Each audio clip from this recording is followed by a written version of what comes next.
काम करता रहा हूँ। आंवला लोक विकास समूह के माध्यम से मेडिकल कैंपों का आयोजन करा। आंवला जन संवाद यात्रा के माध्यम से आप सब लोगों से अलग अलग चर्चाएं करी, अलग अलग विषयों पे हम सब लोग मिले, बैठे, बातचीत हुई और उन सब में एक शुरुआत में 21 बिंदुओं का एक एजेंडा विकास पत्र बना और उसमें एक बिंदु जो छुट्टा पशु का था वो अपनी जैसे यात्रा आगे बढ़ती रही और जो हमने रामगंगा के तट पे पदयात्रा करी 30 गांव की, उसमें भी वो सबसे बड़ी समस्या के रूप में सामने आया। तो आपकी तरह मैं भी व्याकुल था जिस समस्या से हमारा पूरा क्षेत्र ग्रसित है और क्षेत्रवासी परेशान है, खासकर किसान रात भर जग के अपनी फसल की सुरक्षा में लगा रहता है। दिन में खेत में काम करता है और रात में छुट्टा पशुओं से अपनी फसल को बचाता है और ना उसकी रात में नींद पूरी होती है, ना दिन में सही से काम कर पाता है और सब परिवार पूरा परेशान रहता है, महिलाएं, बच्चे। तो मैं भी बहुत समय से इस पे चिंतन कर रहा था और जब मैं नए नेतृत्व की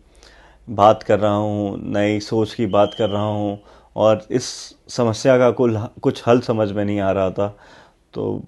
रोज इस पे सोचता था, एक दूसरे से चर्चा करते थे और हल्के हल्के ऐसा ध्यान में आया कि जो सरकार की योजना है हर गांव में गौशाला बनाने की, और कुछ गौशालाएं बनी भी हैं और उनमें पशु की अच्छी खासी संख्या है, पर तब भी छुट्टा पशुओं से हम सब लोगों को मुक्ति नहीं मिल पा रही है। किसान अभी भी परेशान है। तो मैंने प्रधानमंत्री को एक पत्र के माध्यम से ये सुझाव लिखा कि हम इन सारे गाँव में, सारे बड़े गांव में एक गौशाला बनाएं और एक एक गौशाला जितनी भी ज़िले में बने उनको मिला के एक कोऑपरेटिव बनाएं जो डीएम साहब के अंदर हों, क्योंकि डीएम प्रशासनिक अधिकारी भी होता है, रेवेन्यू अधिकारी भी होता है और ऐसा माना जाता है ज़िले में सबसे योग्य और ज्ञानशील अधिकारी होता है। तो उसको उसको ध्यान रखे कि ये कोऑपरेटिव सुचारू रूप से चले और ये कोऑपरेटिव दूध के उत्पादन पे ध्यान दे, साथ ही साथ गौ सेवा पे ध्यान दे और प्रयास करे कि हर गौशाला गांव समाज से भी जुड़ी हो और आर्थिक व्यवस्था से भी जुड़ी हो। समाज से जुड़ी हो क्योंकि गौशाला सामाजिक कार्य भी है, पर अगर हम उसकी आर्थिक व्यवस्था नहीं बनाएंगे तो वो बहुत समय तक सुचारू रूप से नहीं चल पाता है। और अगर ये गौशालाएं कोऑपरेटिव से जुड़ी होंगी तो एक बड़ा मॉडल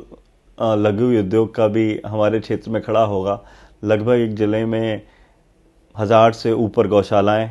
होंगी और उन गौशालाओं को जो नेटवर्क होगा एक बड़ी मात्रा में दूध का उत्पादन कर सकता है। जो कोऑपरेटिव जैसे निर्णय करे उस हिसाब से उस दूध का विक्रय हो, चाहे वो ग्रामीण क्षेत्र में हो, चाहे वो कस्बों में हो, चाहे जिले से बाहर हो, जिससे अधिकांश से अधिकांश आय बढ़े और साथ ही साथ इन गौशालाओं से रोजगार बढ़ेगा। रोजगार के साथ जो भी हम गौमूत्र से आयुर्वेदिक दवा के लिए हम उसे बेच सकते हैं, साथ ही साथ हम कीटनाशक बना सकते हैं, ऐसे गोबर से हम खाद बना सकते हैं। इन सारी चीज़ों का कोऑपरेटिव ध्यान रखे और सबसे बड़ी जो हमारे क्षेत्र की समस्या है छुट्टा पशुओं की, उससे हम निजात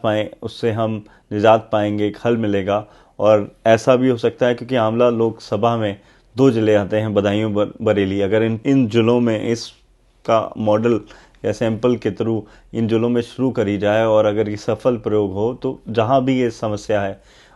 इसको लागू करा जाए तो सब लोग इस समस्या से अपने आप को सुरक्षित रख पाएंगे और विकसित भारत के साथ विकसित गांव भी, हर गांव विकसित गांव बन जाएगा, हर लोकसभा विकसित लोकसभा बन जाएगी। पर सबसे पहले क्योंकि मैं अपनी लोकसभा को अपना घर मानता हूँ, हमारा घर इस समस्या से निकल पाएगा और हम आंवला लोकसभा को एक विकसित लोकसभा बना पाएंगे जहाँ पे हर किसान खुशहाल हो। मैं आप सबसे आग्रह करता हूँ अगर आपके भी इस योजना में, इस सुझाव में कुछ और नई बात आपको जोड़नी हो और आपको लगता हो कि उससे इसको और बल मिलेगा तो आप मुझे फ़ोन करिए, व्हाट्सएप करिए या मिल के बताइए और हम प्रयास करेंगे। अगर मुझे मौका मिला इस क्षेत्र का नेतृत्व करने का तो सबसे पहले इस समस्या पे काम करा जाए और हम सब लोग किसानों के लिए एक सरल, स्वस्थ और एक सफल जीवन बनाने का प्रयास करें। नमस्ते, मैं रविंद्र विक्रम सिंह आपसे आग्रह करता हूं कि मेरे YouTube चैनल से जुड़ें, उसको सब्सक्राइब करें। इसके माध्यम से हम जो भी नए विचार साझा करते हैं आपको तुरंत पता लगेंगे, और आप कमेंट के माध्यम से अपने सुझाव भी छोड़ सकते हैं, और बाकी जब हम मिलेंगे या व्हाट्सएप के या कॉल के माध्यम से आप बता सकते हैं कि आपको विचार कैसे लगे, उसमें क्या हम सुधार लाएं,